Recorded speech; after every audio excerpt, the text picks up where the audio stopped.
Και το τελευταίο που έχω να σας πω, για αυτά τα οποία γράφονται και λέγονται, και ευχαριστώ πάρα πολύ για διάφορα αξιώματα. Αυτά που γράφετε με τιμούν.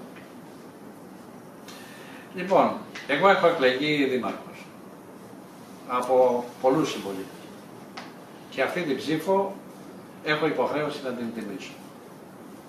Και επειδή είμαι από αυτούς που θεωρούν ότι σε αυτή τη ζωή ο καθένας πρέπει να αφήνει το αποτύπωμά του κατά τις αρμοδιότητες που έχει, υπάρχει ένα πλάνο συγκεκριμένων ενεργειών, τις οποίες εγώ και έργων θέλω να τα φέρω εις πέρας. Δεν εκπορεύονται από μένα και καμία διάθεση εκπόρευσης δεν έχω, διάφορα τα οποία γράφονται για διάφορα αξιώματα που με τιμούν λέγω, αλλά δεν έχουν καμία σχέση με τη δική μου φιλοσοφία και την δική μου γραμμή και πολιτική. Άλλωστε θεωρώ το αξίωμα του Δημάρχου ως το υπέρτερο σε μια περιοχή. Ακόμα μεγαλύτερο και από το αξίωμα των βουλευτών σε τοπικό επίπεδο. Με τίμησε ο κόσμος και εγώ αυτήν την τιμή πρέπει να την ανταποδώσω. Και γι' αυτό αγωνίζομαι και εγώ και οι συνεργάτες.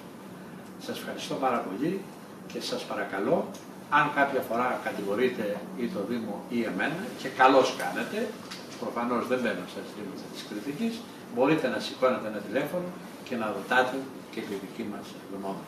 Νομίζω ότι αυτό είναι βασικός κανόνας στο δημοσιογραφικό επάγγελμα. Δεν θέλω να σας κάνω καμία υπόθεση. Σας ευχαριστώ πάρα πολύ. Χρόνια πολλά και είμαι στη διάθεση. Να εκλογές λοιπόν πριν τις εφετίες σας λέτε ότι δεν θα θελήσετε να είστε στους ψήφους. Ο Δήμαρχος είναι το ανώτερο αξίωμα σε κάθε περιοχή.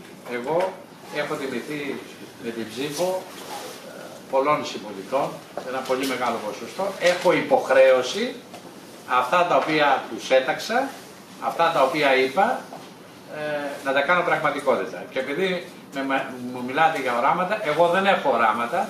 Οράματα έχουν οι Άγιοι και οι Όσοι. Αυτοί που ασχολούνται με την πολιτική μιλάνε με προγράμματα και μιλάνε με την πραγματικότητα και με τη λογική. Γι' αυτό δεν μπαίνω στο χώρο των οραμάτων. Μετά τη φορά που ψήφος Δήμαρχος θα είστε? Κοιτάξτε, θα συνονοηθώ με τους συνεργάτες μου. Αλλά να ξέρετε ότι εγώ έχω την αίσθηση του κόσμου. Σας το έχω πει πάρα πολλές φορές. Ότι κάποτε όταν θεωρείς ότι ολοκληρώνεις το έργο σου πρέπει να φεύγεις.